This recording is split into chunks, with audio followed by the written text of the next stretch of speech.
जी हाँ। अब जो क्वेश्चन नंबर 6 है वो बेहद आसान है, सबसे ज़्यादा आसान सवाल है, बस ध्यान से देखिए।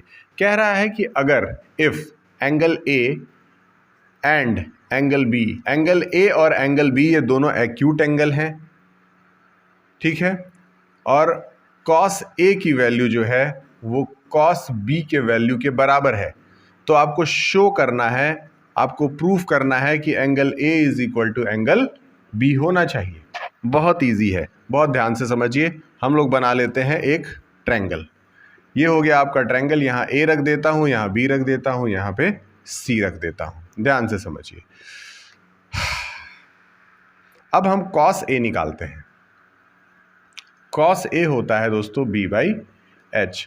अगर cos A B by H है, कॉस ए अगर बी बाई एच है तो ए तो यहाँ है, यहाँ के हिसाब से बी जो है वो ए सी हो जाएगा, ठीक है, और एच जो है वो ए बी हो जाएगा। बहुत अच्छी बात, सही है। अब कह रहा है कॉस बी अगर निकालते हैं तो कॉस बी तो ये है, इसके लिए परपेंडिकुलर ये होना चाहिए। परपेंडिकुलर है आपका, सॉरी कॉस है, तो इसके लिए तो बेस आपका बी सी होना चाहिए। बहुत अच्छी बात। और हाइपोटेनस तो कभी बदलेगा नहीं। और अब कह रहा है कि cos A is equal to cos B है, यानी कि यहाँ लिख लीजिए cos A is equal to cos B, यानी कि A C upon A B is equal to B C upon A B होना चाहिए। ए बी कट गया, आ गया A C is equal to B C. अगर ए सी और B C बराबर हैं तो एंगल ए और एंगल बी भी एक दूसरे के बराबर होंगे, तो ये दोनों हो गया इक्वल। ये था आपका क्वेश्चन नंबर 6। अब चलते हैं क्वेश्चन नंबर 7 की तरफ। क्वेश्चन नंबर 7 को भी क्रैक कर लेते हैं दोस्तों।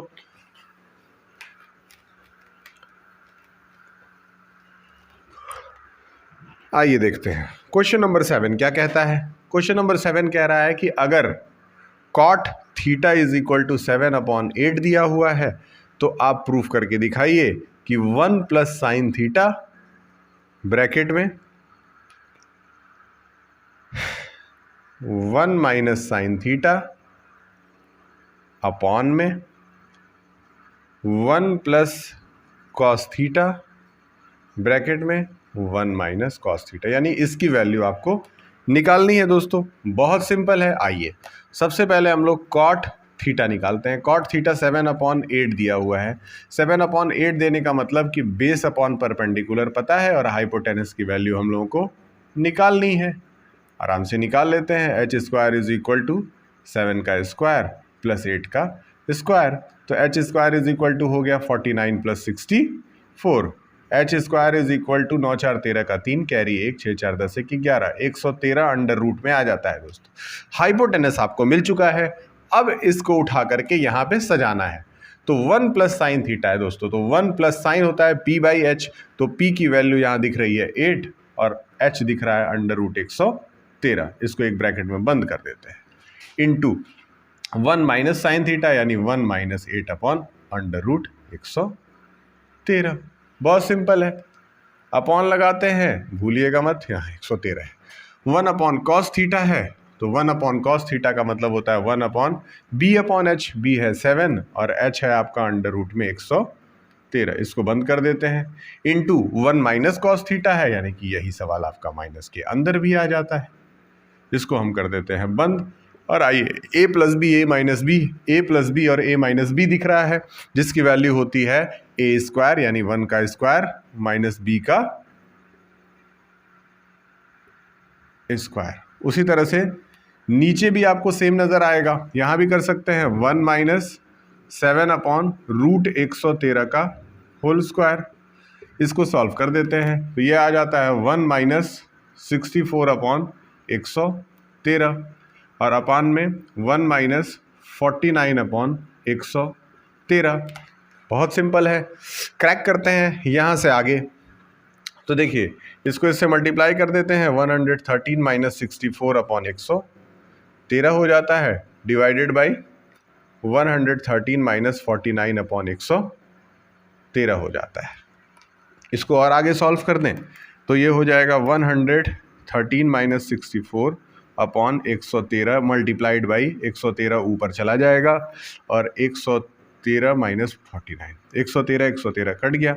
इसको जब आप माइनस करते हैं 13 में से 4 गया तो 9 बचा, यहाँ 0 10 में 6 गया तो 4 बच गया, और इसको जब माइनस करते हैं तो 64 आता है, यानी कि 49/64 आपका आंसर आ जाता है। इसमें दोस्तों दो पार्ट्स दिए हुए हैं और एक कह रहा है कि आपको कॉट स्क्वायर थीटा की वैल्यू बतानी है। कॉट स्क्वायर थीटा की वैल्यू बताने के लिए आइए कॉट स्क्वायर थीटा निकाल लेते हैं। सवाल इसका दूसरा है कॉट स्क्वायर थीटा, तो कॉट होता है बेस अपॉन परपेंडिकुलर। बेस दोस्तों कहाँ है इसमें, देखिए खोजिए बेस कहाँ है। बेस आपका 8 है, 8 अपॉन परपेंडिकुलर, सॉरी बेस आपका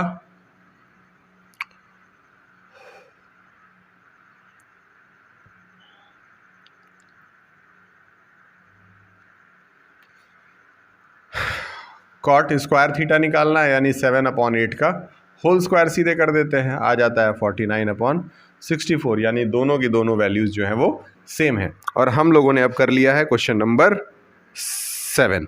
अब चलते हैं दोस्तों हम क्वेश्चन नंबर 8 के ऊपर। क्वेश्चन नंबर 8 है, क्वेश्चन नंबर 9 है, और लास्ट में है क्वेश्चन नंबर 10, और फिर है क्वेश्चन नंबर 12। तो क्वेश्चन नंबर 12 तो आपका ट्रू फॉल्स है, आप आराम से कर ले जाओगे। मतलब कुल मिला जुला करके हमें करना है क्वेश्चन नंबर 10 तक, और अब हम चल रहे हैं क्वेश्चन नंबर 9 की तरफ। इसको इरेज कर देते हैं दोस्तों। क्वेश्चन इस बार बहुत आसान है, आराम से क्रैक होगा। आइए कर लेते हैं, अगर होगा तो कर लो, चाहे कहीं से समझ में आएगा यहीं से। अच्छा, कह रहा है अगर 10a की वैल्यू 1/√3 है, बहुत ध्यान से समझिएगा। अगर 10a की वैल्यू 1/√3 है तो उस कंडीशन में आपको दो चीज़ें निकालनी है। सबसे पहला आपको sine a into cos a plus cos a into sine a निकालना है। दूसरा cos a into cos c, cos c है, साइन c है, cos a sine c, cos a cos c minus sine a into sine c। आइए आपके सामने एक triangle बना देते हैं, खूबसूरत सा, बड़ा सा, सुंदर सा। ठीक है, ये c ले लेते हैं, इसको b ले लेते हैं, इसको a ले लेते हैं। दोस्तों साफ साफ बोला है कि जब हम 10a की वैल्यू निकालते हैं, 10a यानी कि थीटा अगर ये है तो ये 1/√3 आता है। 1/√3 आता है, ac निकाल लीजिए। ac का स्क्वायर इज इक्वल टू हो जाएगा ab का स्क्वायर प्लस bc का स्क्वायर। तो ac का स्क्वायर इज इक्वल टू हो जाता है 1 का स्क्वायर प्लस √3 का स्क्वायर। ये आ जाता है 1, ये आ जाता है 3, अंडर रूट करने पे आ जाता है 2, यानी कि इसकी वैल्यू हमें पता चल गई है। अब हम सीधे वैल्यूज़ को क्वेश्चन में से पुट करेंगे। पहले हम करेंगे इस क्वेश्चन को, देखिए साइन a निकालना है।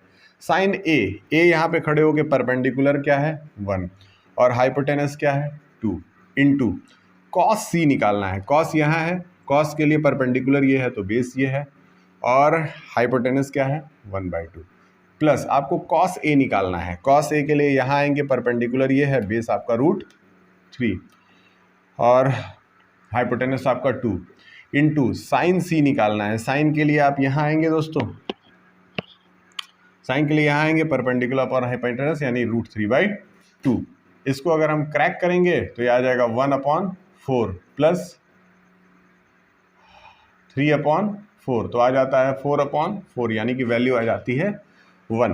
पहला आंसर हमारा 1 आ जाता है। दूसरे आंसर की तरफ आगे बढ़ेंगे। आपको दूसरे वाले में निकालना है पहले कॉस a। यहाँ पे खड़े होकर के देखिए कॉस a की वैल्यू हम लोगों ने अभी निकाली थी √3/2 इंटू कॉस c निकालना है। कॉस c की वैल्यू हम लोगों ने 1/2 निकाली थी, बीच में माइनस साइन a की वैल्यू हम लोगों ने 1/2 निकाली थी, और इंटू साइन c की वैल्यू हम लोगों ने √3/2 निकाली थी। सेम सेम दोस्तों मल्टीप्लाई हो रहा है, इसलिए आंसर हो जाएगा 0। यहाँ हो गया हमारा बात खत्म। इसको एक बार ज़रूर मैच कर लेते हैं, कहीं गलती ना हो गई हो। अगर गलती हो गई होगी तो सुधारना हमारी जिम्मेदारी बनती है। 100% सही है, कहीं 1 इंच भी इधर उधर नहीं जा रहा है। आइए इसको इरेज कर देते हैं, कर लेते हैं क्वेश्चन नंबर 10, और हो जाता है हमारा काम तमाम।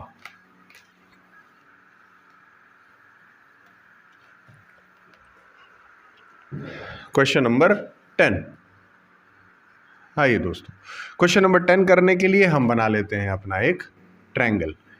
एक ट्रायंगल हम लोगों ने बना लिया, आप भी ज़रूर बना लीजिएगा। इसका नाम R रख दीजिए, इसका नाम Q रख दीजिए, इसका नाम P रख दीजिए। अब सवाल ध्यान से पढ़िए। सवाल में कह रहा है कि ना right angle triangle, right angle at Q, Q यहाँ पे राइट एंगल है, और PR और QR दोनों जोड़ने पे 25 आ रहा है, और PQ की वैल्यू 5 है।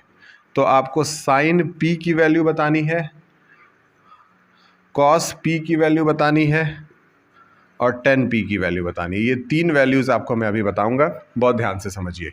सवाल में कह रहा है कि PR प्लस QR, PR होता है ये और QR होता है ये, दोनों जोड़ के 25 है।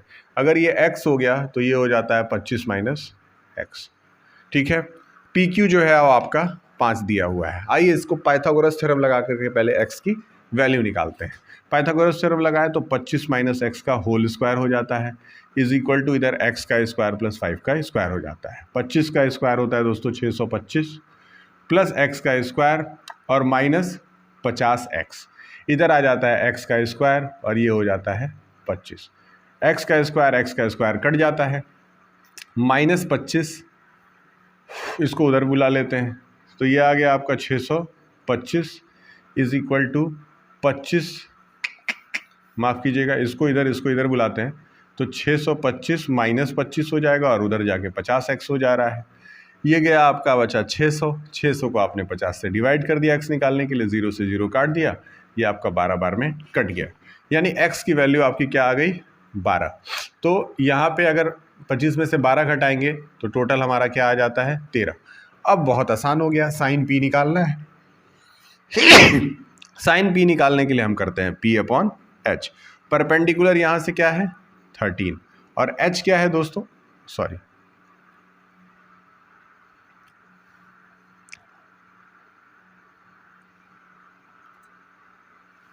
ये आपका 12 था, ये आपका 13 था, तो P क्या है दोस्तों, P है आपका 12/13। कॉस P निकालना है, फॉर्मूला होता है B/H। बेस क्या है P के लिए, बेस आपका 5 है और H आपका 13 है।